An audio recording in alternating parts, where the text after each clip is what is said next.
talking about how remote work has, quote, quote, slowed innovation in a recent report.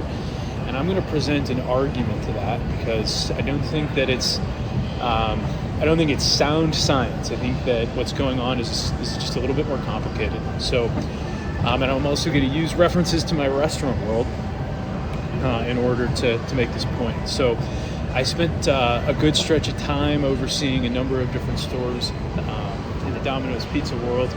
And when I was doing that, I was supporting general managers in a number of different locations. I'd go in, understand what it is that's happening within their organization and support them within their four walls and support them in developing either the team necessary or the strategies necessary or the skills necessary to be able to move the business forward. So one of the things that I often had to do in this space was take a manager who had either become understaffed or whose business had grown to a certain point where the human capital necessary to be successful within the business wasn't there. And the managers would oftentimes find themselves stuck in a piece of operation, like making food or doing deliveries or whatever else, and not actually be doing their intended role of managing the operation. Now, if you're in the IT service provider space or the startup space, you're probably thinking to yourself, oh, well, we have that happen too. I'm constantly stuck in pieces of the business instead of focusing on developing new pieces of the business or teaching people to execute. It's a totally common thing, so don't feel bad, and I'd love to help you with it. But to make the point, one of the things that I had to do was get them to see the future, the distance and time where their decisions in the moment was going to either produce an outcome that they wanted or didn't. And this is what I had to show them. It was your effort now is causing your store to be able to produce an average delivery time of 30 minutes. If you slow down,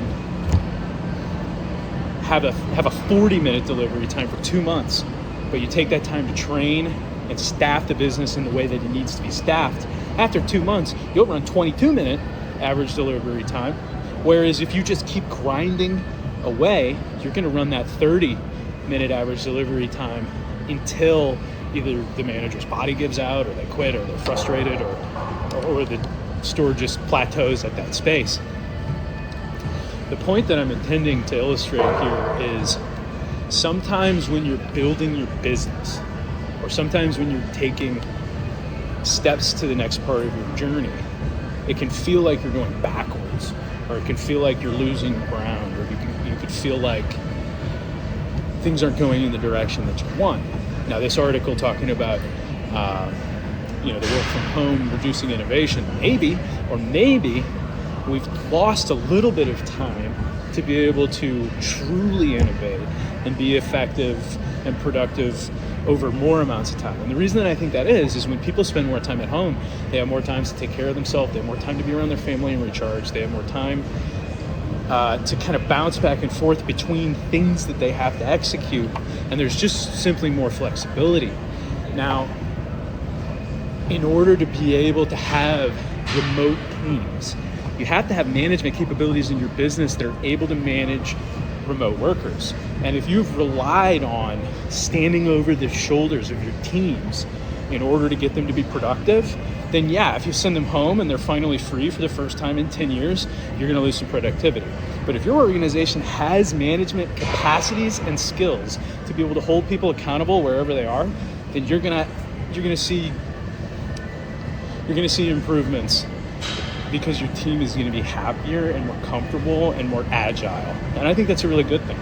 So I'm for it, and I'm for businesses recognizing this is where we're going in the future, and how can I as a business now have the competencies to be able to be effective there. And I think that's the most important piece.